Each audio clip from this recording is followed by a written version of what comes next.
Guys, what is up? Welcome in to a very special edition of the Scope FPS podcast. We got a lot of stuff going on, and I know you guys are so good at math that you can tell there is 4 of us on the screen today, which means we have a very special guest. I am joined by the usual suspects, myself, BlueTheRobot, and Buffnerd Gaming. How you boys doing? Howdy, howdy. Hello, everyone. And then we have a very special guest that I just learned I can't pronounce his name properly, so I'm going to let Blue do it. Why don't you introduce our guest today, don't Blue? make me do it either. I'm American. Oh, we're so dumb. American education system on full display here. We are joined by the Incursion Red River lead dev. Oh, God. Molditz? Molditz, yeah. Molditz. Yeah. Yeah. We got through it, kind of. Sorry, everybody. We're stupid. Yeah, we're pretty dumb. I feel like I got a B- on that, like 82% correct, maybe. I don't know. Like, yeah, I give you the idea. I just want everyone to know that I'm trying really hard. So yeah, man, we're super happy to have you. How the show is going to work out today? We are going to get into the weeds with Incursion Red River, how it started, a little bit of the backstory on that project, where it's going, some of the challenges faced therein. And it's going to be really good to finally get some details on that game that has been having some recent success and building a pretty awesome community. So it's going to be fun to get into that a little bit. Hopefully we all learn something, and I'm sure we will. Then it is very, very late for him, so we're going to let him go get some rest, and then we'll finish out the rest of the show with some other big news stories that we will cover. And I just wanted to say thank you to you guys. We have a lot of folks here, I'm assuming, from the Red River community. So welcome in, guys. We're glad to have you on the show. And before we get into the good stuff, just a quick little plug here. There are lots of free ways you guys can support the show. You can hit the like button. You can share it around. That helps a ton. As well as if you are an audio listener, you guys can leave a 5-star review, and that helps a bunch. We also do have, if you are a podcast fan, we do also have video going on Spotify, and that has also helped a lot. We've been growing an audience on Spotify pretty large. So that's been pretty awesome to see. If you are one of those people, thank you very much. So with that said, let's just start it with an icebreaker. Before you got into game dev, what did you like to play? Like, what are your favorite games growing up? And even now, like, what do you like to play when you have some free time? Yes, that's already a quite difficult question, honestly, because in my childhood, I was only allowed to play some sport games. Like, I wasn't allowed to play any shooter games. So my first contact with shooter games was when I was 18 years old and kind of was able to decide myself what I want to play. And then I was just casually playing a little bit in Insurgency, some Counter-Strike. And then I got more into game dev, and also was studying game dev. So I was just trying different things around, and then I was trying to build a shooter, and that eventually led to Project Quarantine, and then later to Incursion Red River, and it was a very natural development. So it was not when I initially started the project, it was not clear it was going to be that tactical FPS PvE game that is now. So yeah, it's going a long way since then. Yeah, so that's kind of crazy. So this is your first project, really? It is, yeah. That's wild. Wow. Yeah, it is. Yep. I started doing my master thesis, and then I just got good feedback on it, and then I found the company, and then went from there. Yeah, that's pretty wild. It is, yeah. crazy that you went there. So yeah, you really haven't even been playing shooter games that long. Like if I'm hearing that right? Yeah, not really. Like I wasn't really into it because I was simply not allowed to. So I really got late into it, and then while I was developing, I was like playing more of these types of games. I was trying a little bit of Tarkov. It was too complicated for me, so I guess that's kind of where Incursion came from, like trying to ease the players to get into extraction shooters and don't have that really hardcore overwhelming experience that you usually get when you play Tarkov. So yeah, I would say it was not clear when I was below 18 years old. I was developing, would be developing a shooter later on. Yeah.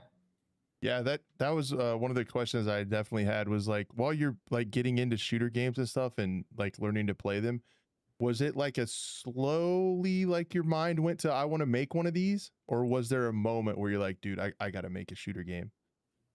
I was during Corona times. I was playing a lot of Counter Strike with my friends, and I was like, "Dude, I'm developing, or I'm game developer, becoming upcoming developer, and can't be that difficult to develop a multiplayer shooter, right?" As naive Oh as it was, no. Famous and last words. then I just spent like a weekend or so just trying to put some stuff together, and like nothing was working, and I kind of stick to it, and I wanted to get it working. And then over time, I was trying to build on it, and then eventually I got more into the weapon customization stuff. Wanted to kind of get the feeling that you can build whatever you want, and kind of have more inspiration from Tarkov back then. And then slowly the extraction gameplay was coming to the project. Back then was still Project Quarantine. Yeah, so that's how it went. That's pretty wild. Yeah, there's a yeah, I've from talking to people, I don't think making a multiplayer shooter is very an easy feat by any means. Yeah, definitely That was your not. So first, that was also your the first game ever. yeah, even more so. I was very naive, obviously, when I started this. But yeah, Project Quarantine also was just single player, and then we later switched to the co-op aspect. And even though it's like not PvP, sorry, you still have to think about everything to be replicated to all the different players, which makes development like twice as complex. Usually game does say. So yeah, it definitely is a huge undertaking to do a multiplayer game, even if it's just co-op. But it gives us the benefit that you don't have to worry about cheaters, don't have to worry about servers. So it puts a little bit of workload from us, a little bit of less stuff we have to worry about, and gives us the ability to more focus on the core gameplay, not have to worry about how we get rid of the cheaters, how do we get rid of certain latency issues or Yeah, balance between weapons and netcode and all that stuff. Yeah. exactly. And yeah, I think it's well known now that your first project shouldn't be a multiplayer shooter, but I think I it's think still some people worth learned that the spreading. hard way.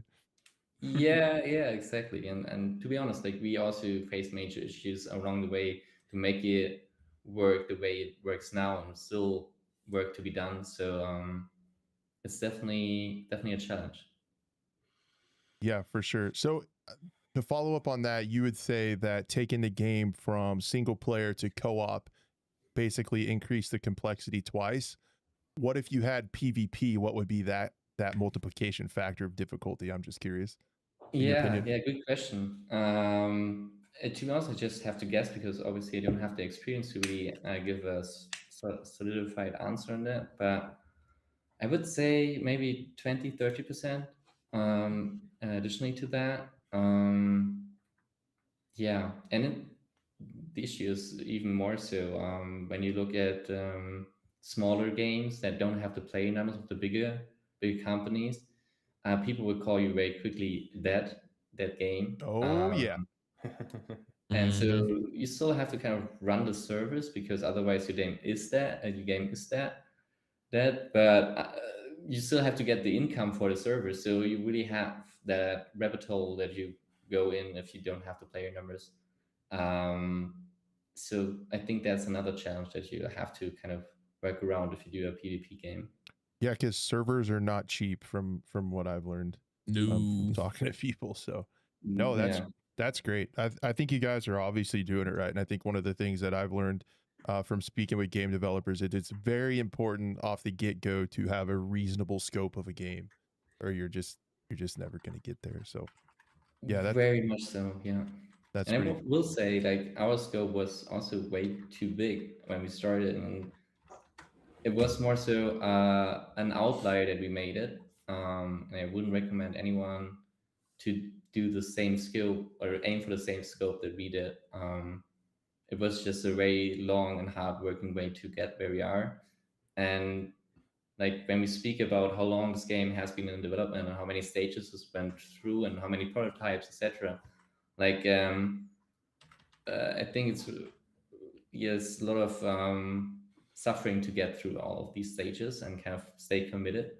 And I think a lot of people kind of lost it throughout the way. Yeah. I feel like I'm taking all the questions. Did you guys, Blue or Buff? It's did you weird being on this side. I'll be honest. To the opposite side of it. Yeah. Yeah, I guess- like we've talked about the game before so many times I should- as like as a host, but you know, also as the community manager. So it's like, oh, what do I ask myself questions? Is that how this Yeah. works? Or No, I got questions for you, Blue. I got questions for you. Well, one question I had was like you and I briefly talked about it. I don't know, like last year probably or over the summer. But where's with all the games you played, where do you typically get the inspiration for, you know, which weapons to add to the game? Is it typically just like real life knowledge for things, or different weapons from different games, or community feedback, or is it a little bit of everything? I guess a little bit of everything for sure. I think we lately especially try to look more in the real world and also look at what weapons make sense to be in our game. So we added a lot of these QBZ weapons, the Wrinkle stuff, which was also like the first time I kind of learned about it was Arena Breakout. I think they introduced kind of these weapons as well. And then I thought, well, makes sense to have them. Maybe we can have a look at that as well. Then you kind of look at all the games from Insurgency, Call of Duty. Tarkov obviously has a huge library of weapons, and you kind of make what makes sense to add them. Also, you always look at how modular are these weapons, how much modability do they have? Because if you have just a weapon that has just everything built on it, and you cannot add anything that makes it fun to play around with, doesn't really make sense to add. So that's like another layer that we consider when we talk about new weapons, to make sure they are fun to play around with. Nice. Cool. Yeah, I think like I said it before in some of the videos where I covered them, but yeah, I love the AK library that you guys have. Someone just said in chat, like, huge fan of the 100 series, which I think you have pretty much everything in the 100 series minus the 107 series. So Yeah. it's for an AK fan like me, it's a lot of fun to customize all those. That's awesome. Yeah, I will say it was kind of a nightmare to add them because it was so confusing. Which caliber do I have to assign, and then making sure to assign the correct magazines and right. Yeah, right. 100 series is like almost all of the same, just different barrel lengths and calibers. That's it. But I also learned obviously quite a lot when you adding all these weapons. You kind of have to have a certain knowledge as well. I always ask Blue as well, or other team members that have also good understanding about the weapons, do a lot of research online to kind of get things as right as possible, I would say. But yeah, it was quite a challenge to get all the AKs properly in. But happy that you like it. Yeah. Yeah. If you need I think we got lucky with some people, including myself, that are on the team that have actually, you know, used and shot a lot of weapons as well too. So we kind of bring that aspect as well. If you need an expert consultant, Buff's your guy though. On you know what? I saw a comment. Someone was like, "Can you please add a Marlin 4570?" And then I'm looking at your lever action. I was like, you know what? Trash has it right there. Yep. And you need suppress sounds, you know? Yep. And you need a special reload animation where you twirl it when you reload it like John Wayne. Right. I may or may not have practiced that in a mirror. With it empty, of course. With it empty. Of course. Not on a live range. No, I'm not gonna shoot myself in the brachial nerves under my armpits or anything. Yeah. So like as far as like the evolution of the game, we can get right into that stuff. What was the decision? Was there a turning point where it was Project Quarantine and you were trying to go the multiplayer route? where you're like, dude, we gotta switch gears here if we're gonna be successful? What went into that thought process? Yeah, so don't know if you remember that, but we had the Project Quarantine demo on Steam. I think it was 2022 or 2023. I kind of lost the timeline myself a little bit there, but we had a Steam demo. It was quite successful. We had Tacti Gamer back then doing a short, I think, on YouTube got like 2 million views, was like very huge for us, and kind of really showed that there's interest in that. And we always wanted to go to the co-op route, but at that point it was just not ready. And then we were also talking to publishers and to kind of get funding, and they were also pushing to the co-op aspect. So then the next couple months we just had to rework pretty much everything to kind of make it work in co-op. And then also, when you look back at the Project Quarantine demo on the first early access release of Incursion Red River, like the systems are kind of the same, but they're completely different, because like from the demo to the release of the early access, we kind of have to rebuild everything from ground up to make it multiplayer ready. And we had some people that say, well, what happened during the time from your demo to the release? Why is there no real progress? And that was kind of the reason, because we had to rebuild everything. And then why we switched to Vietnam, or like the setting and the naming. Back then, not a lot of games had Vietnam setting. Back then. Changed since then. But back then we were like, hey, looks like quite empty landscape for Vietnam games. So kind of wanted to differentiate ourselves from the rest. And there were so many games like Eastern Europe, Northern America, like the basic settings you usually have for your tactical FPS. And then we had our creative director join the game back then, Robin.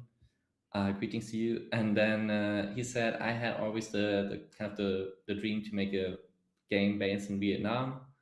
And we all thought it would be a great decision to kind of make that move and go to Vietnam. And then we announced it, I think, in October or November in one of our dev blogs on Steam. And then like 2 months later, Razer had a big reveal, and we were like, bro, The timing. really? We'll say, yeah, well, yeah, we just have to stick to the competition. And like, we are friends now with Grayzone as well, and they're doing a great job. And I think the next update is going to be huge step forward for them as well.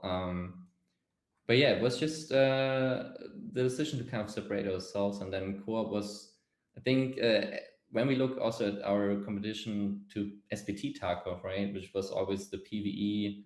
We were always called the PvE Tarkov experience, and there was already the mod for that. And to play the mod in co-op was even more difficult than just playing it in single player. So kind of have that feature built in to play in co-op was another, in our opinion, big selling point when we would release the game. So was really just looking at the market as well. That was also before Tarkov PvE got officially announced as well too. So yeah, back when it was just a mod. Back then, it was like you alluded to it. Yeah, it was like a full blown experiment to get that thing working in co-op. Yeah, I did it with a buddy, and it took us like a couple days to figure out what to do. Yeah. Yep. But so along those lines, you guys recently have added someone of that fame to the stack.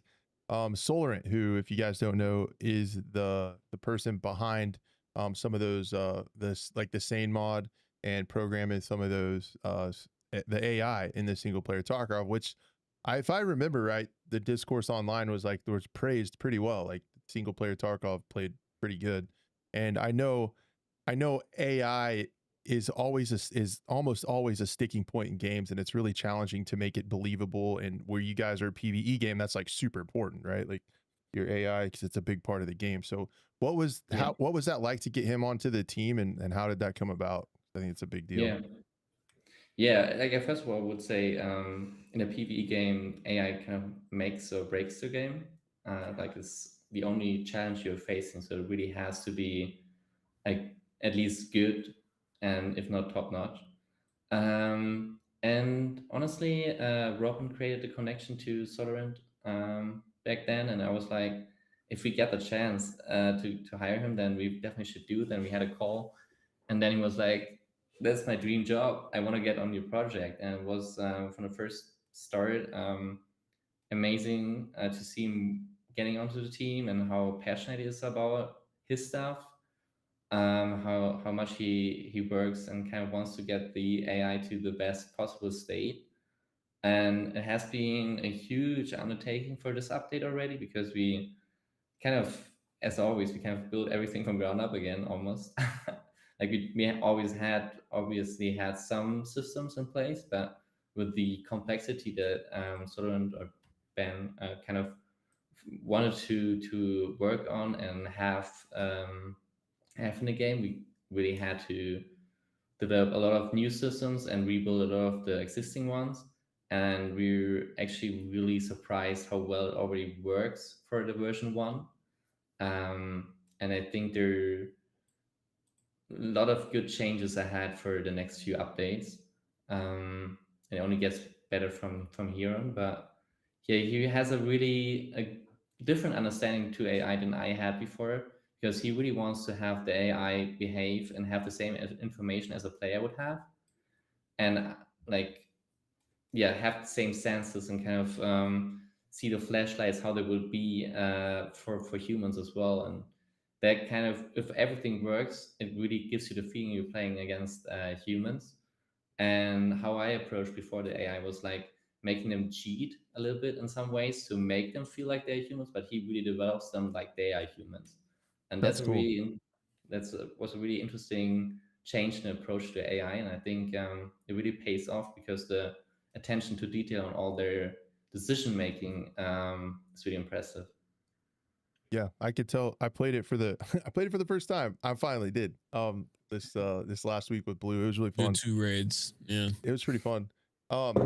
Yeah, I really it was actually eye-opening for me, because I've always been a PvP guy, and Blue's been trying to get me to try it, and I like how it looks and everything. I love the setting, the guns and all that stuff, and I've been enjoying extraction shooters, so I finally played it.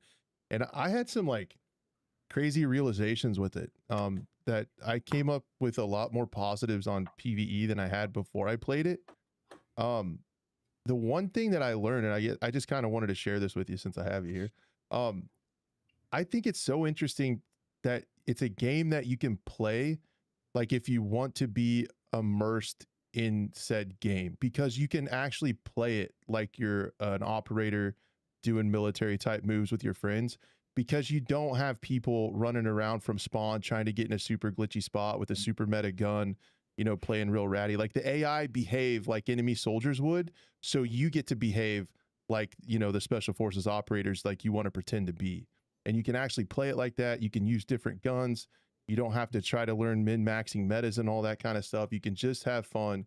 You can immerse yourself in the world, and you can actually play it like a military shooter. And I kind of realized that as we were like moving around the map and we were making calls across the street. Ty played with us, and how we were moving through that stuff. And we had some of those comms like that. It's like, if this was PvP, you couldn't play it like that, because if it was PvP, you'd have to learn the timing of the spawns. You'd have to learn where people go. You'd have to instantly run over there, and it would just be played like completely different. So, And that's like, you can was cool. relate to that exactly with like Arena Breakout, which is one of your main games. Like how every single one of your matches depends on where you spawn and what move you're doing. Whereas with a game like this, you know, you can just take, like you said, build your weapon like how you want it after you level things up, and approach the game how you want, like going unsuppressed. You know, obviously that will let the AI know where you are more, but it's not like you're gonna get rushed by a player team or anything. But the AI will still mess you up in a lot of cases. So yeah, I just think, yeah, exactly. And that's, I was surprised, and I could tell the PvE was honestly more immersive than PvP for that reason. Like it felt like a military shooter and not a bush hiding with red ammo simulator. Like I've been Yeah, I mean, and this is literally, as he was saying, this is like, it almost is a complete rework of the AI systems in place. So this is only within 6 months of him just doing some really hard work late into the night. So I can only imagine where we'll be in another 6 to 7 months with the next one. So Yeah, so we're still in an alpha stage, right? Like technically, and yeah. I know there's a little bit of sometimes for different games, those like alpha, betas, early access, like all that stuff kind of means something different. So I would love to get your take on like what your scope is for this at like 1.0, like how far we're going. You might not even know yet. I just if there's anything you can share about where you'd like to see it, because I know alpha to me means there's still a lot to come. So like what do you think about that? Yeah, no, it's true. I think we have still the alpha tag there as well because not everything is 100% like feature complete, and that kind of means when you want to move from alpha to beta, that everything is like feature complete, and there's still rough edges that we want to work on and kind of fix and iron out. And in terms of scope, I think we said that this is the first story chapter that we added. I think it's like the best measurement on the scope. So we want to have, in the end, for the 1.0 release, three story chapters. So it's like 1/3 of the story yet. There will be at least 2 or 3 more maps. And along the way, obviously, a lot more guns and a lot more features, hideout upgrades, etc., different mission types, All the gear all that. attachments, all that stuff. Yeah. Yeah. So we feel like in terms of the main core features, we are now in a state where we have like really the good foundation to add more content in a more efficient way as well. But yeah, like game development is always very hard to kind of plan ahead more than the next 2-3 months. Yeah, So sure. yeah, we'll see. But I think yeah, it's like maybe like half the early access time. Like we are like in the middle of the early access phase, kind of. I think Gotcha. that would may be a realistic estimate. What is what's something in the game development journey so far that you've had that you didn't expect with this game? Like what's a challenge that came up that you didn't think of, or something that surprised you along the way? Mm. First of all, the question surprises me. Yeah, that's No, my job. No. no, I think team management, to be honest, when I think about, because I started as a solo dev and now we're a team of 10, and a lot of stuff is just making sure everyone has their own task and kind of get the deadlines done. A lot more management than I originally thought I would go into this project.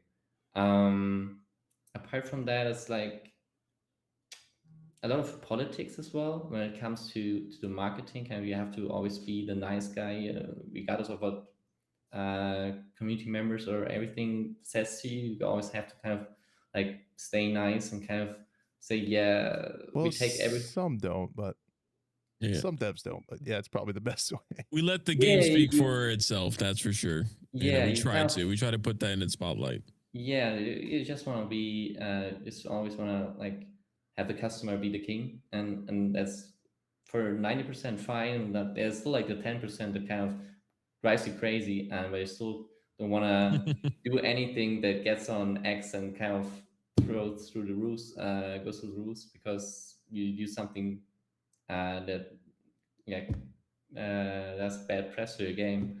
So I think that's something that you initially don't expect when you just do some game development. You also have to take care of these things. Yeah, that totally makes sense. Like you get so laser focused on building a game, you don't think about all the auxiliary things about selling a game and Yeah, the business public side of it. perception. Yeah. That's Yeah. where Blue comes in. What have you learned, Blue, about this Yeah. whole thing since you came on board? Like what's been surprising to you, and like how have you found it to be like behind the scenes for the first time? Yeah, I mean, I think especially for my end, like just to kind of give a little bit of background where I originally came in as just trying to help out. I saw the potential. It was like 2023. I made my first video on Project Quarantine, and it was like when Tacti mentioned it, and then I just got into the conversation here with Mortz about talking about, hey, I want to help out with the video editing, the trailer work, social media, and I kind of just did that there for a bit, just because I really saw the potential in like a strictly single player PvE extraction game, because I was really heavy into like Stalker Anomaly and that mod and like the Stalker franchise. So it's like, seeing how A Life works in that game, there is potential for a PvE only game to have that type of immersion that just carries the player throughout. So once I got into it, I got to see a little bit firsthand of like how much work actually goes into the game, and then you post it thinking like, oh, everyone's gonna see all the cool work that the team has done, and then they start nitpicking little things. It's like, oh, I didn't even, it's like, oh, one, I didn't notice some of these issues, and then two, it's like, how could we portray, or how can we showcase the game in a better light in some cases? So like that's when I started really going into like, we need to focus on the transparency of the game, talk to the community a lot. We need to make sure that we're talking and getting feedback whenever we can, replying, treating it as like, I think there was a thing, funny enough, it was like a Gary Vee interview like a long time ago. It's like he would reply to every single newsletter and email he would get, no matter what. So I kind of took that in as an inspiration to be like, you don't see a lot of games nowadays bridge that gap between the developer and the player. So I wanted to be that bridge, and to then eventually like help with the team on developing as well too. So then I started getting into like the level design aspect of it as well too. So I got put into the engine about like 4 5-ish maybe months ago. And then I got to see even more behind the scenes of like just the small things of like engine builds and merges and little things that can one thing can mess up so many other aspects for everyone else. And then it's like, dude, to see, I give a lot more credit to a lot more early access games for sure, because it's like I can't imagine, like we're only not even maybe we're like close to double digit team. Some people were contracted, some people were just are always there. So it's we're still a relatively small team for like the scope of what we want. There's even times where I've seen like we want to do more, but we just can't right now, maybe in the future. So when you add the PvP search and destroy mode in a year or two. Yeah, we'll do that. What you're talking about? Maybe. I'm joking. That's not real. That's not real. I'm just kidding. But maybe. Yeah, I don't know. It's cool though to really see that side, and then to also just be someone who just generally enjoyed the game beforehand, to now be a part of the team, and then just to do cool stuff and see cool things. Yeah. No, it's cool. It's cool to see how far it's come, and also to have you on the show all the time and check in, and like seeing what you've learned has been pretty cool too. I think it's great too. Like it really worked out in the grand scheme of things, in my opinion. There is a place for a game like this. There's a market for a place like this, for a game like this. Like if you're someone who's like sick and tired of like the cheater stuff, of like min-maxing stuff that forces you to play a certain way that you don't want to, this literally gives you like a sandbox and a ton of settings where you can get some friends, and you guys can LARP and play as you know what I mean? Like you can get immersed in it and play as like some special forces operators and clear some stuff out and play some story missions and actually play it like a military op. And that's the biggest thing I learned when I played it. And yeah, it's also so nice. I think I said that, Blue, when we were playing. It's like it kind of feels freeing to walk around out here and know that nobody's cheating. Like I know that nobody's watching me through a wall, or the netcode's not gonna like kill you in a situation where it shouldn't. So yeah. So no, I definitely see this. I still will probably be a primarily PvP player, but man, when you just get tired of it and frustrated of like all those problems, having this to pop into and just put some tunes on and maybe drink a little bourbon with the homies and do some incursioning sounds pretty nice. Yeah, man. I think that's the best part, and really the AI I think is like the biggest thing. That's also the story that we have now with the game. Actually bringing on a BAFTA award-winning voice actress now in the storyline. Jane Perry. That was I didn't even know that was happening until it happened.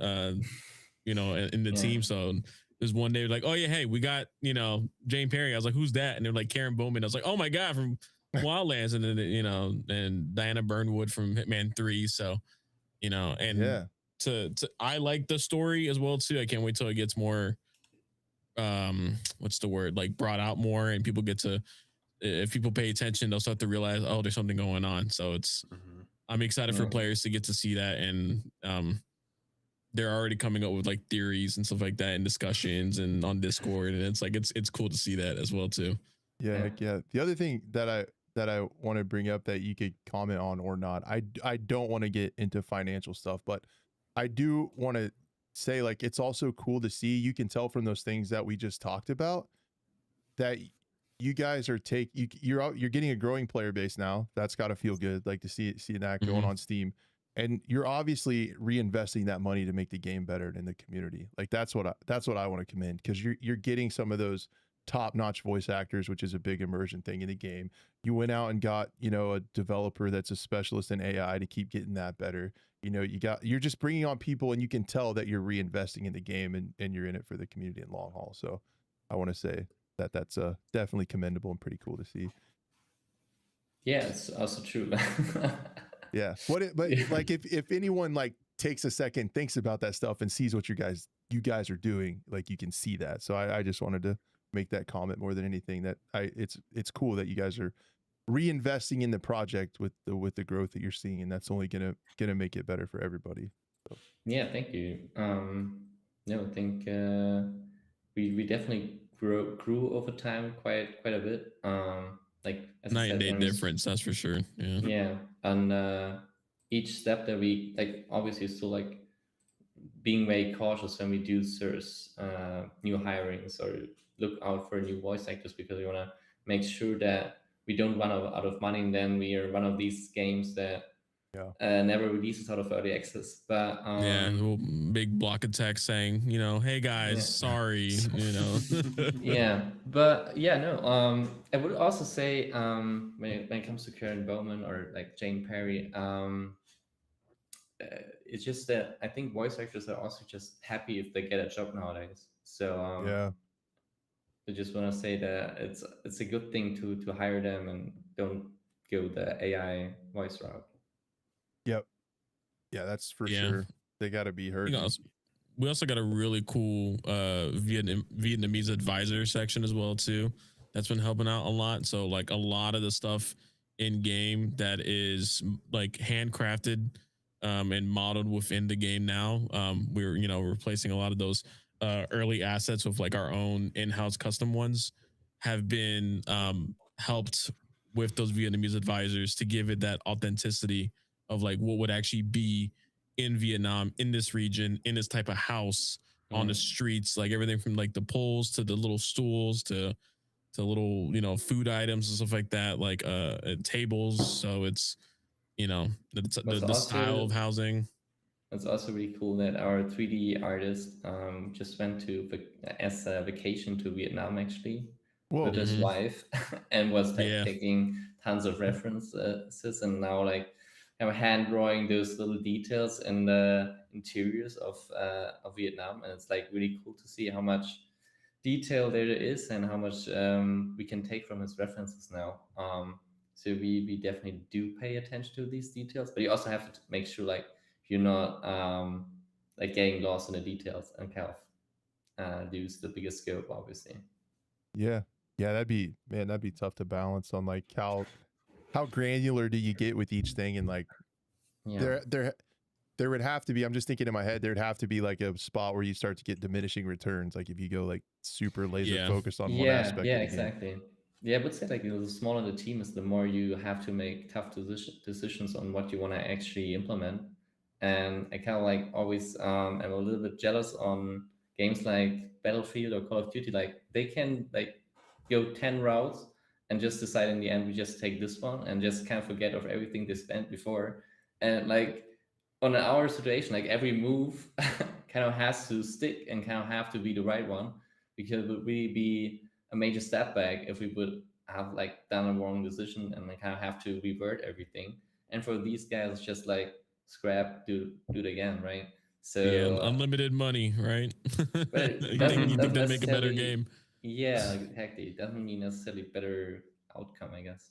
Yeah, Like, because I mean, it's not like they had to lay off a bunch of people after having the biggest battlefield ever or anything. No. Yikes. But yeah, I don't know about all that stuff. But yeah, it's cool. We're just, yeah, I'm always rooting for different like indie studios and stuff. I think that's the future because like we're gonna talk about it like later in the show, but just seeing the route that AAA games are having to take and how they're having to, you know, the CFOs of all these huge publishers are making them milk every cent out of everybody. And then that's why, you know, us on the show and all of us pretty much as players too are like gravitating more towards these indie games that are like passion projects. Like a lot of those big titles that we fell in love with used to be that. And so like finding those again has been in the indie scene, and it's kind of having a resurgence in my opinion because you have some of the tools, like the tools are more accessible now. Like you don't have to make a custom engine anymore to build a game. Right. Yeah. How- UE5 has definitely helped with that for sure. How is working with UE5? Like you don't have to like talk bad about it if you don't like how is it? Because I don't know, I just keep a running tally in my head of how many devs I talk to love it or hate it. Yeah, I think it's just in general like a great tool, obviously, because it has all the all the tools that you would want to look for when you build your own engine. It's just that you have to be really careful on which of these features you really want to use and which you may want to like turn off because they just additional overhead on your frames at the end.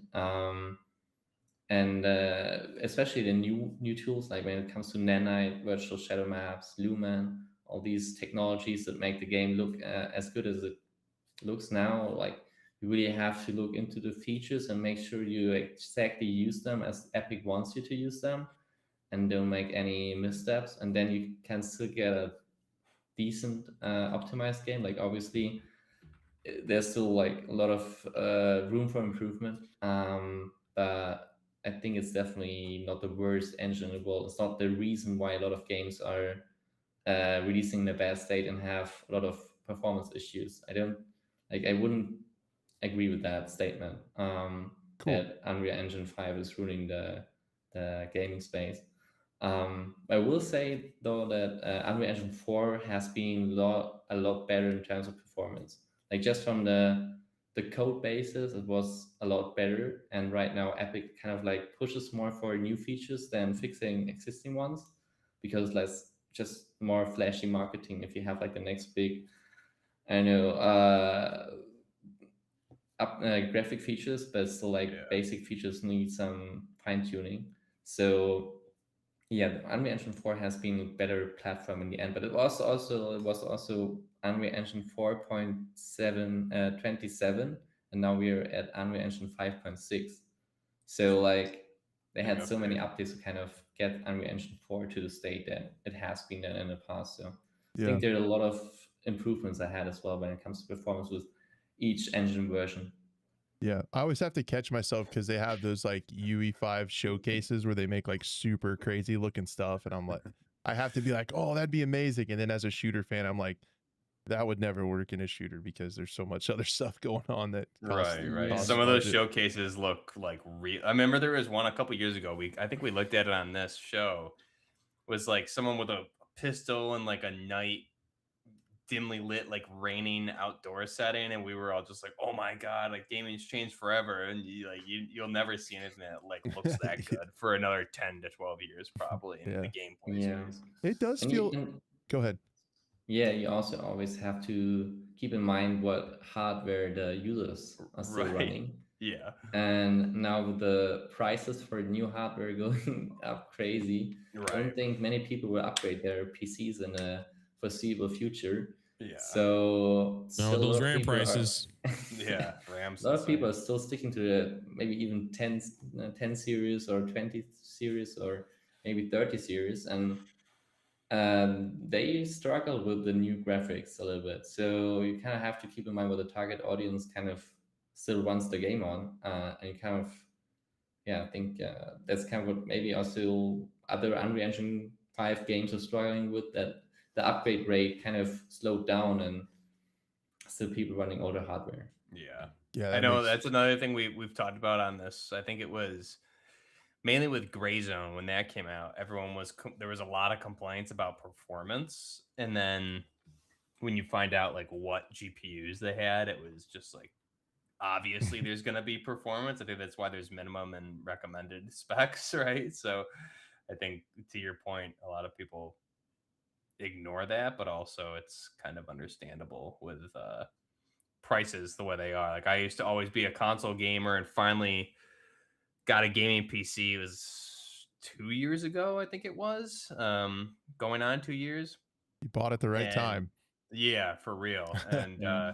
like I think mine has a 4070 KI, bunch of letters or whatever. And I haven't had any performance issues with this game or any other game, but my streaming PC, when that was the only one I had, I was like trying to play some games at the time, and it definitely got to the point where after a couple updates things weren't running, in like 2019, 2020. So I do remember Mm. seeing that on the Gray Zone Discord, like when everybody was like super mad and they like the game's not running. Like, what GPU do you have? A 1060? It's like, brother, yeah. Yeah.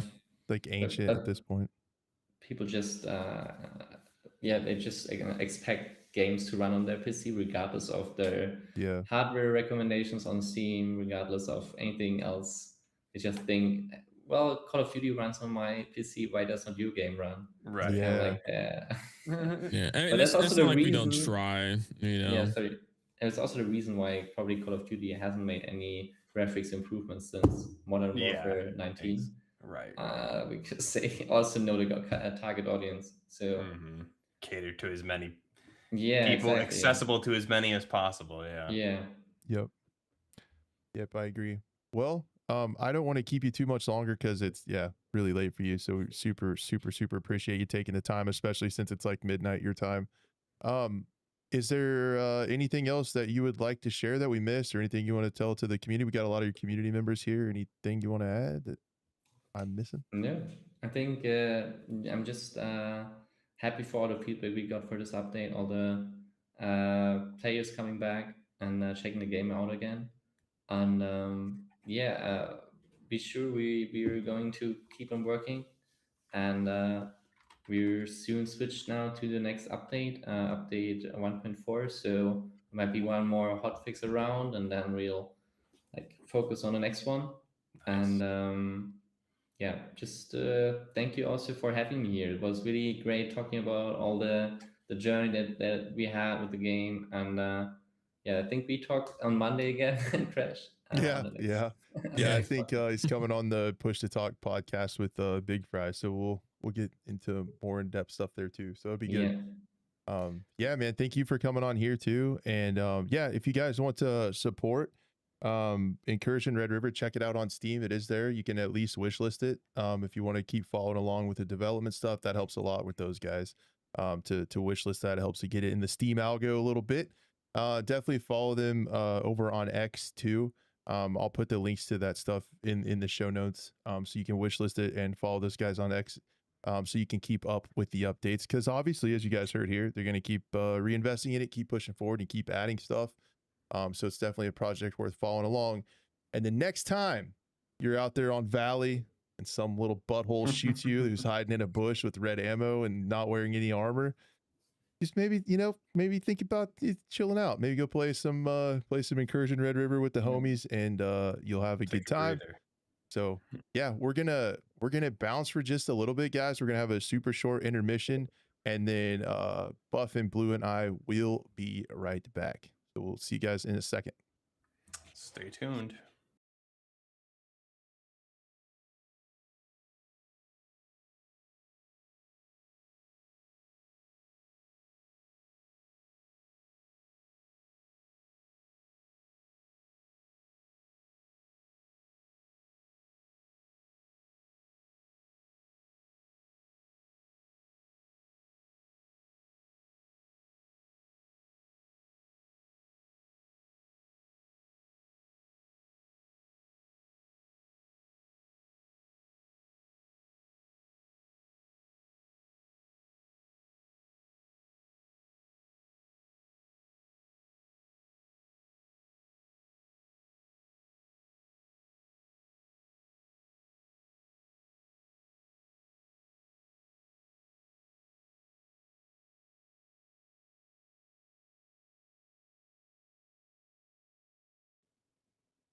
Guys, we're back. Welcome back. We're here. Don't worry.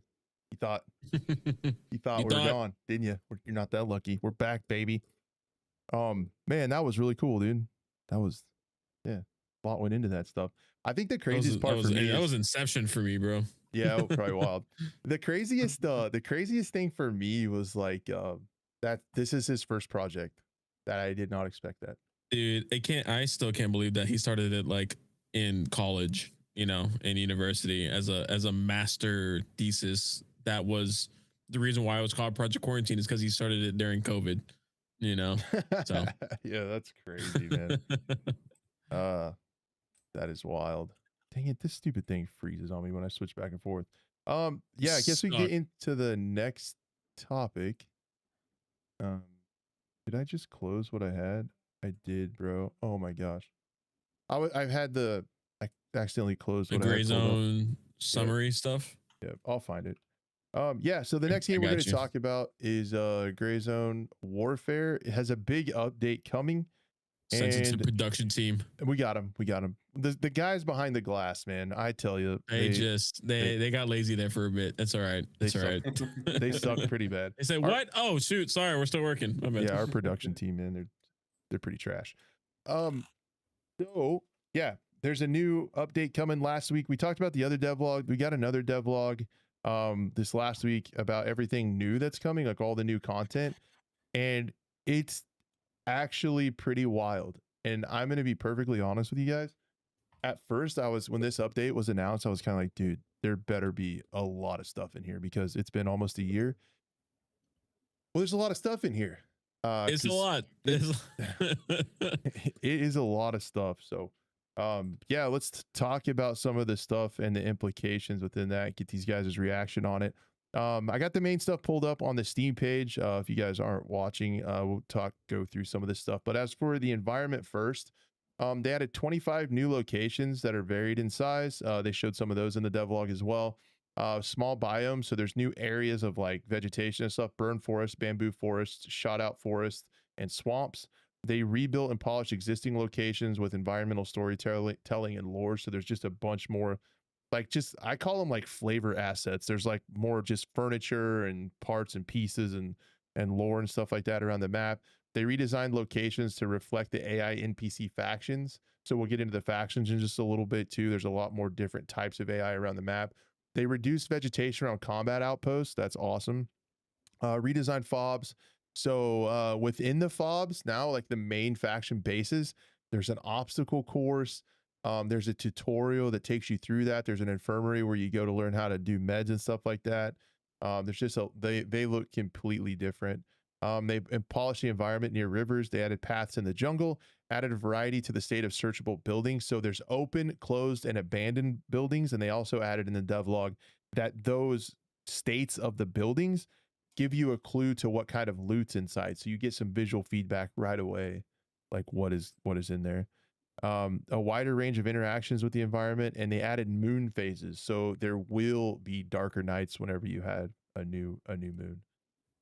I think that'll affect night vision as well too, with the different moon phases as well. So yeah, that's kind of cool. I remember thinking and saying that whenever the night update first came out. I was like, dude, there's very rare you actually need nods. Like if you're deep in the jungle and it's cloudy, like you kind of can get some good out of them. But a lot of times around the open POIs, like it wasn't that dark, and I wanted it to be darker, and now it's gonna get darker.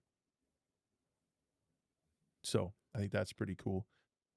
Yeah, that all sound good to you guys? What do you think of that? Yeah, I think the the 8 new weapons all look pretty solid. You have a bunch of new gear, like 500 plus different attachments, all this stuff. So character customization. There's a lot in this update. This is a really big update. You know, new POIs. It's too much to even go through, but I'm really excited to get in and play this because I think this is, although it's not like the big update, this is still a huge update. I think there's enough here to me. This seems like the biggest update they've had since the game launched. So I think there's enough here to keep to keep me busy in the game for quite a while. Yeah, They and added a lot of content. So along those lines, still one of my favorite things is one of the things they talked about first is the fact that it's so nice that you can do quests in on the map. So you can see right on your map where the quest is, and you can spatially see where they are around the map. Yes, you instead can of trying see, to ask people where it's at and yes, Google dude. it. Yeah. grid coordinates and all that stuff, you know. Yeah, That was the hardest part is like, okay, what are the grid coordinates? And then it's like, you don't know specifically what building it is, even if you see a picture of it on a web page and you got to and like search around for it, and which I yeah, mean, I didn't hate that, but when you're trying to get quests done, it definitely makes it a lot easier. yeah, for sure. exactly. And like exactly like you're saying, Buff, you still have to search around, but like that shitty work at the beginning to even get to the square is taken out of it. So like it doesn't Yeah. feel that Yeah. bad to search around. Like it's in Right. this circle somewhere. Somewhere in this Yeah, area. and you can just instantly get right to it and working on it. So that's pretty cool. But Yeah, yeah, it's there's been a bunch of like instances where I'll because a couple updates they like updated the missions and some of the locations with some of the quests. So I would maybe be looking at like an older post online and then yeah. needed to look at a new one or it was like faction specific. So it's just like, oh, it's actually on the other end of town or something. Yeah, It's like, all because the right, maps would be helicopter. rotated and stuff like that for the Yeah, starter yeah. towns. Yeah. Yeah, it's like, Yep. all right, let's get back on the helicopter, go back to base. We gotta heal, we gotta reloot, like get our Yep. gear, then we'll come back out. Yep, for sure. Um so yeah, with new weapon parts, there's 8 new weapons. There's the Alien, the L403A1 British assault rifle, M16A1, the M1A and M14 similar platform, one's full auto, one's civilian. The VZ58, the Remington Model 788 hunting rifle. The M201C is another one. So what's the M201C? I can't remember. You guys know what that is? The what? M-201C. Isn't that the new pistol? Yeah, I That's thought the it was one of the Alien. well, I think That's the there's more than one. Alien. I think there's more than one pistol. I thought There they added is. 2 new pistols. Isn't that Yeah, the Chinese one? If I Narinko, remember the little correctly. Narinko pistol. Yeah. Okay, Yeah. yeah. 9 unique camo variants for firearms, 12 unique engraved weapons for bosses. So there's like 7 or I'll find it later. There's like 7 or 9 new bosses. And there's 33 unique boss variants of existing gear, 5 new scopes, from Leupold, Night Force, Razor, like the all that stuff from Vortex, Voodoos, that's in there. The magnifiers are sick. I know Buff would like those. The aim Pumped point, about the aim point, and the 2 EOTech magnifiers. 4 binoculars and 1 with rangefinder functionality, so you can straight up spot or sniper it. You can have somebody calling zeros and doing all that, which is really kind of cool. Gear added, so 150 plus new gear pieces, 8 new helmets, 6 new pieces of headwear, including a backwards baseball cap, 2 new glasses, 3 new plate carriers, 4 new rigs, 2 belts, 3 backpacks, 3 headsets, 2 new night vision sets, 2 ballistic vests, and they added a morale patch where you can have for supporter, for special events or through Twitch drops. It's just little pieces of flair for your shoulders, I would say. Improvements to the weapon handling and stuff. Finally, manual bolting, so you can shoot your bolt action, hold on to that, and you don't have to reload until you let off, so you can watch where your bullet hits for trying to find zero. Implemented weapon weight effects on ergonomic sway and acceleration. The weapons and the movement is probably the weapon sway and the movement is probably one of my favorite things. It's not new content, but it looks like the game is going to feel 1,000 times better with how much smoother the movement is. Like, and they showed the sprint animations, the 3rd-person animations look so much more realistic in the jumps and stuff. Like, I always kind of bitched about the movement, and I wasn't expecting them to change it because I didn't hear that many other people bitching about it, but they are, and I'm very excited for the movement updates. Ballistics calculations as well, so better balanced realism. I know their ballistic system is like super complex, and they've always been trying to work on and update that. Ammunition type affects durability, so this is a really interesting way to balance stuff. Durability goes down more and special rounds like higher tiered ammo degrade it faster. So it's kind of like it's like a little bit of a balancing thing. Like, do you want to, you save your good weapons and your high end ammo for the high tier ops that you're going to go on when you're going to go into the shid. What do you guys think of the weapon durability in this? Because I do see a lot of people complaining about this, like they don't like weapons wearing out. I'm a fan of it. I don't. Yeah, I I think don't it have depends an on the issue. repairing, how easy it would be to do that as well too. But I like that because everyone, no matter what, would just rock top tier weapons for like the longest time. So I guess this is a way to really keep those weapons for those high tier loot items, which is nice.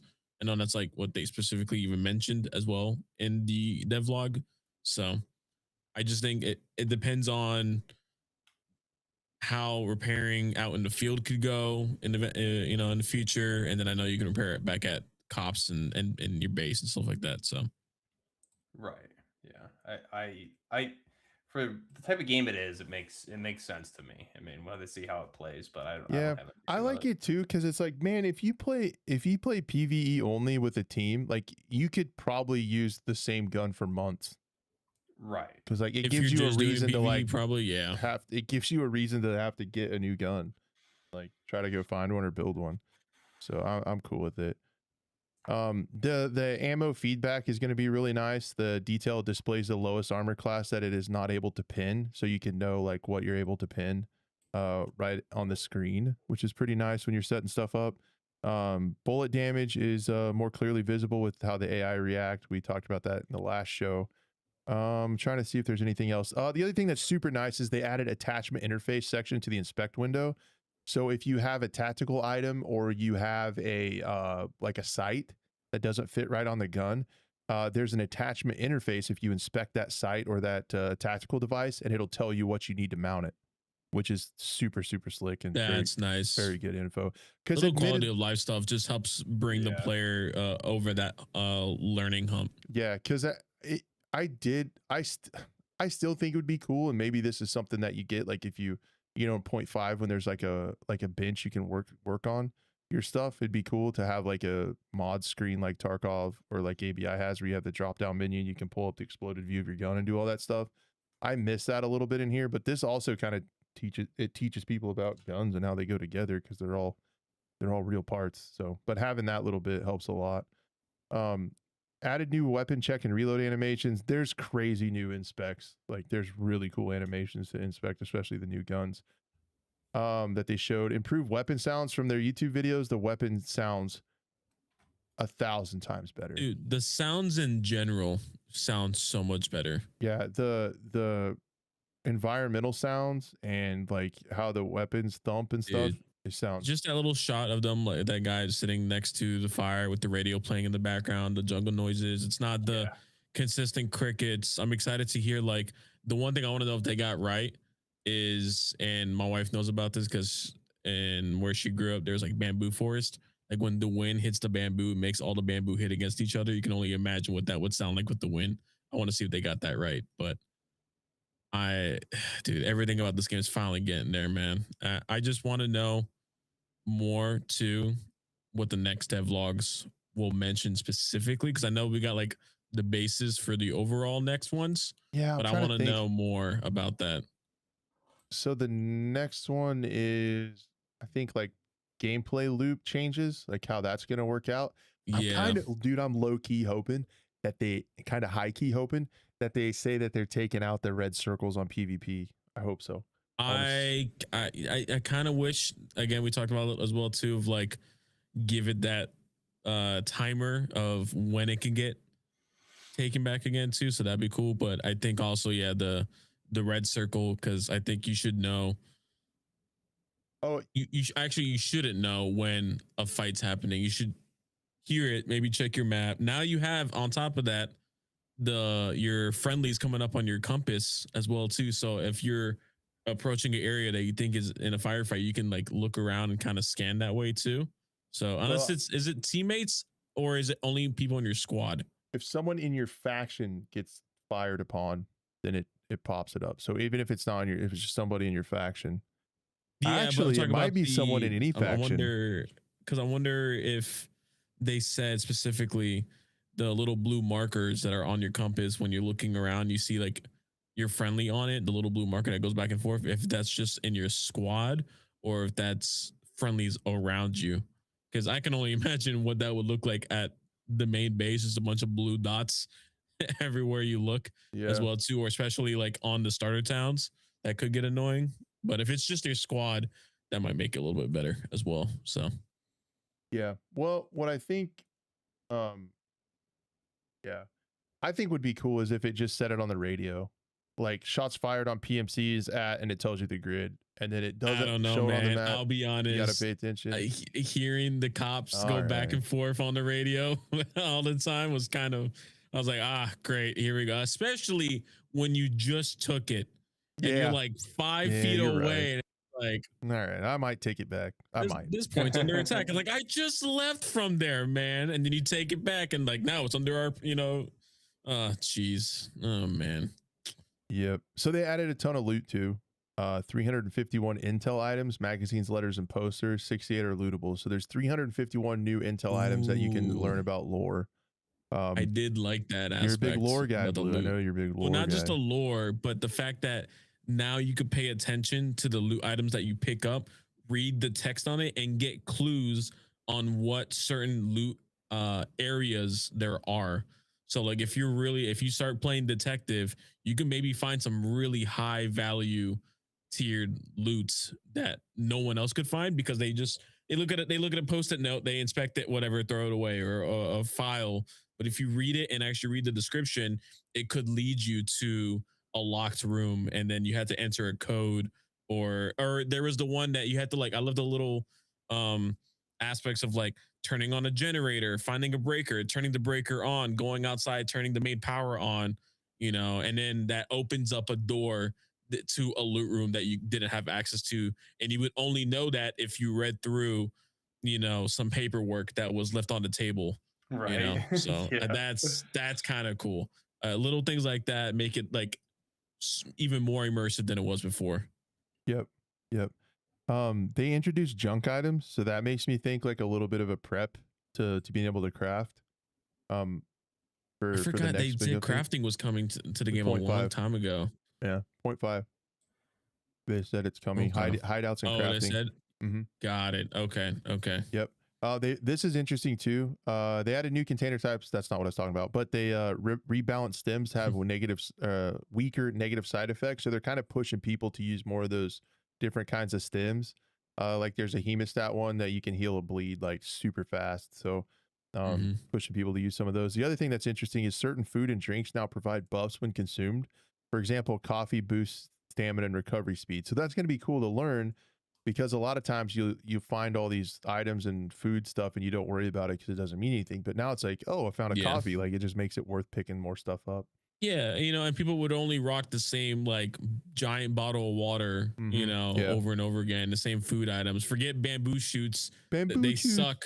They take away too much hydration, but hey, or was it hunger? I forgot which one, but you can actually use those different food items. Again, it's kind of getting into the Stalker lore a little bit, and like when in Stalker you would like drink an energy drink to increase your stamina as well too. So it's like, this is cool to see actually get into the game as well. So yeah, I'll be chugging those coffee drinks. That's for sure. I bought one, by the way. Oh, really? I drank it such a long time ago, though. I wish I kept it. I mean, it probably would be bad now, but I went to a Asian market called H Mart that just opened up in like West Orlando. And I saw the little canned coffees that were in the game. Of course, it was like different logo in game, but it was the same like color and everything. I was like, oh, let me try it. It was not that great, I'll be honest, but it was cool that I had it. It's canned coffee. I don't know how much grade you can get with that sometimes, but I kind of did something like that too.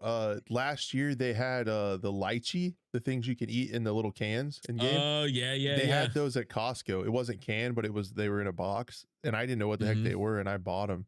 And dude, they're actually pretty damn good. I've had those. Yeah, they are pretty. Those ones are good, crap. I used to buy those and chug like 2 before work and then another one in the afternoon. Yep. So yeah, you can find that stuff around sometimes. It's kind of interesting to try in game because yeah, they modeled all that stuff after real things. So that's pretty cool. Yeah, I think most of all, if I'm like trying to focus on just what came out in Devlog 2 that I'm most excited about, and I really hope this works out. We won't know till we play it, but I've thought this before because they've always talked about working on the ballistic system. It's been a work in progress the whole time, but it makes me think that there's going to be other ways to play the game with the movement buffs and nerfs. So like if you want to go in light with a handgun and you can still get kills with, you know, terminal hits with a handgun, that could be a guerrilla way to play. Like if you want to go in quiet, if you have a mission where you're just getting intel and you want to sneak in and like move really fast, but you do get into something sometime, that can actually be a viable play style to go light with a handgun. You can move quick, higher stamina. And if they get the ballistic system working right, if you place your shot correctly, you can still drop AI, at least the early ones, you know, like the early type stuff. So I'm hoping that happens because then so everybody's not using just an M4. But adding the 8 guns is already going to help that. Yeah. The what is that? The L40A1, whatever the British one is, that's going to be a good one. It looks like a beast of an AR. Is that what it is, Buff? L40A1, the British AR? Yeah, it's like the British M4 variant, basically, right? Yeah. It looks pretty sick. Isn't it just a Knights Armament like AR? I can't remember if it's a Knights or a Colt, but I mean, it's, if I remember correctly, it's similar. It's basically just the British version of the M4. Like they have a couple different L is like the designation, like L numbers and stuff. But yeah, it's essentially like an M4, or it could be a Knights K15 variant, basically. Yeah, it does look good. The front of it looks kind of more spear-like. It looks a little bit more modern. I think that's the. Am I wrong? Is that one chambered in 6.5, or am I thinking of something else? No, the one, I think the one that's coming is 5.56, right? Okay. Yeah. It's the 403A1, so that's the 5.56 one. Okay. It says it is Knights Armament.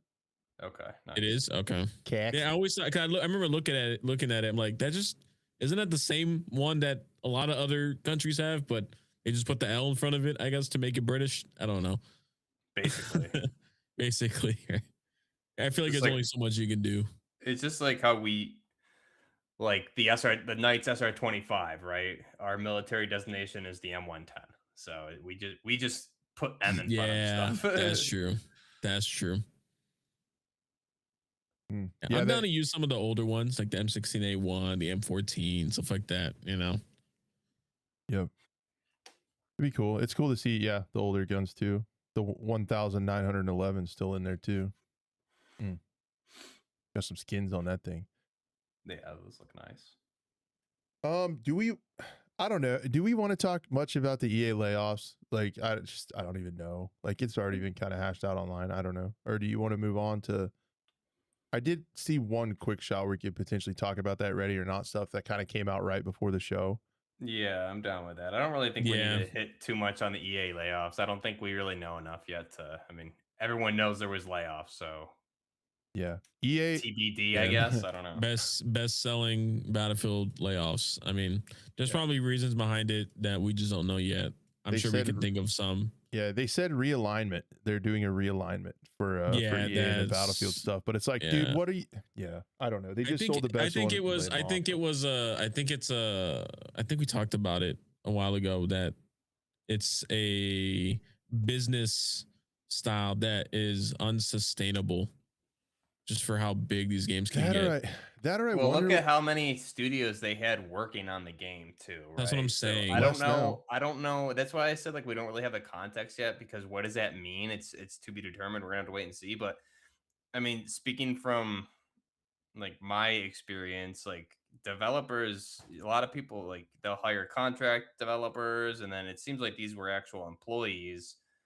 So it's not unheard of to roll developers off projects after for other projects, but that's not what happened. So I don't think they were contractors. I think they were employees. So I don't really know we're not going to know what this means, I don't think, for a while at this point. Because it's like, I know everyone was talking about, oh, well, they're all working on Battlefield 7 now, but then why are they laying off if that was the case? So not really sure what's going on.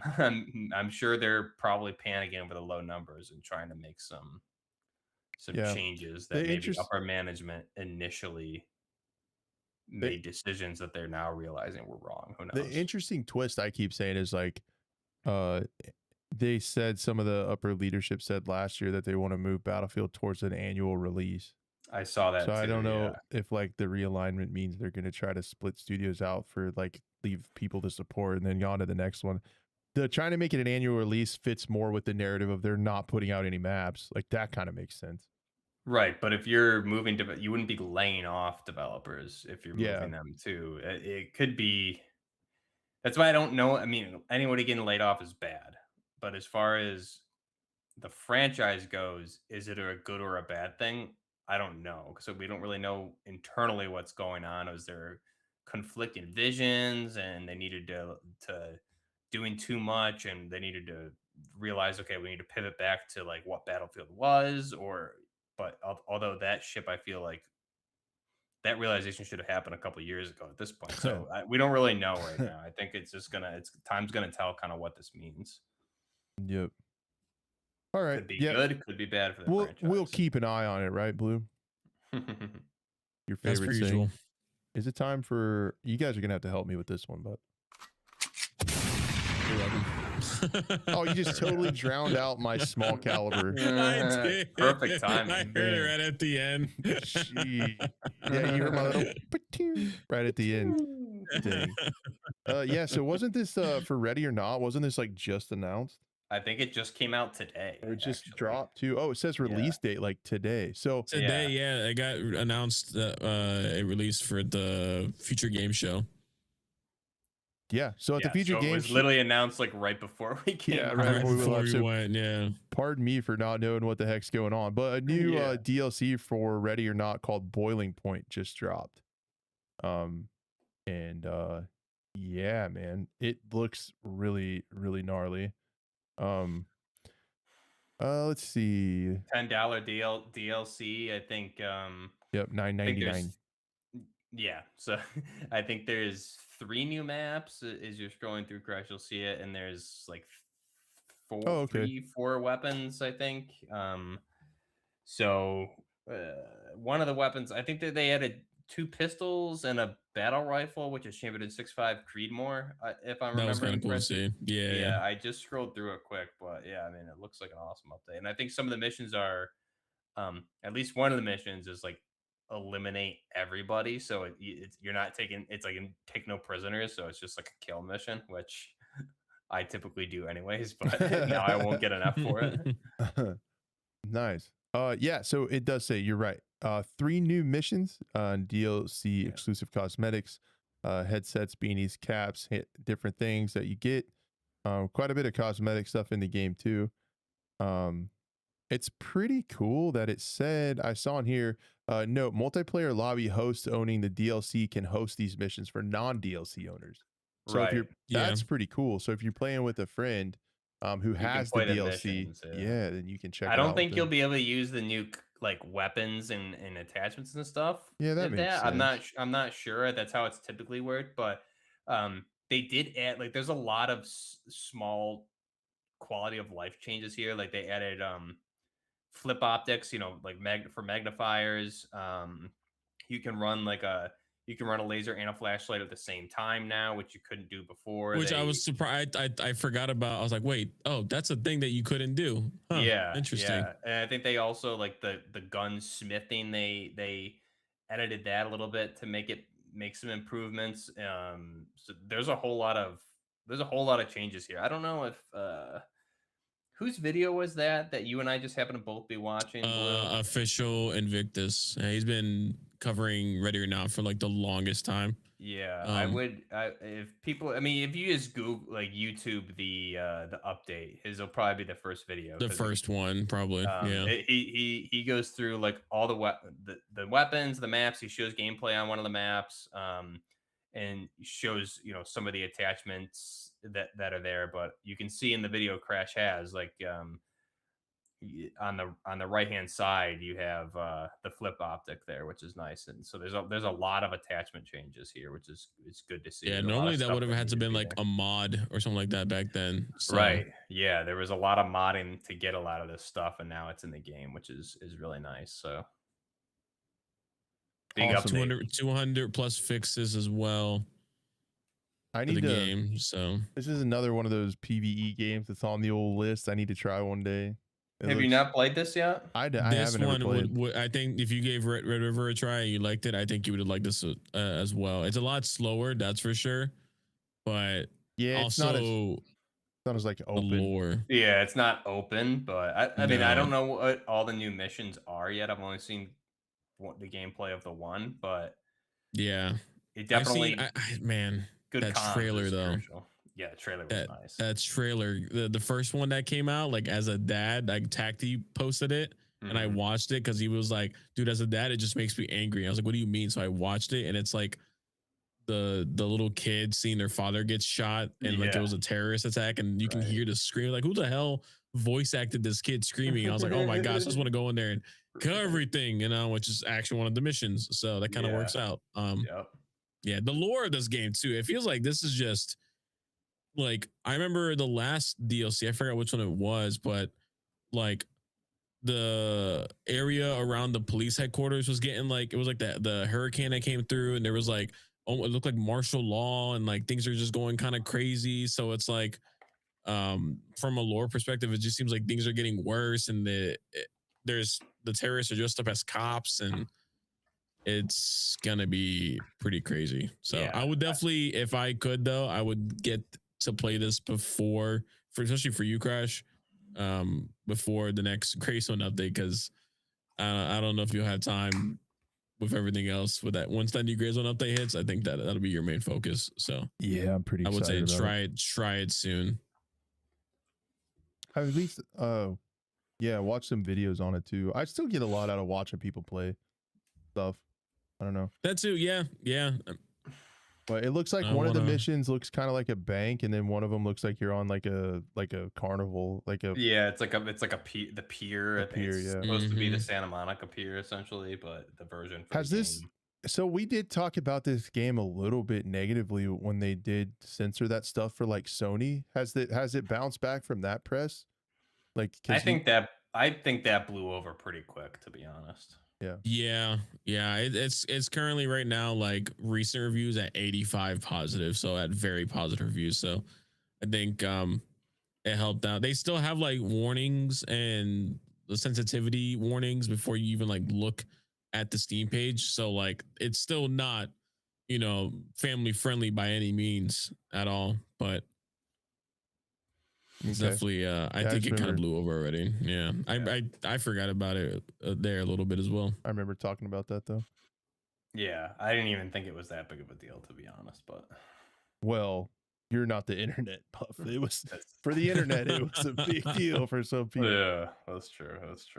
And I guess since this is on console now, like it's must be out on the console versions as well, I would assume. Yeah, that too. Yep.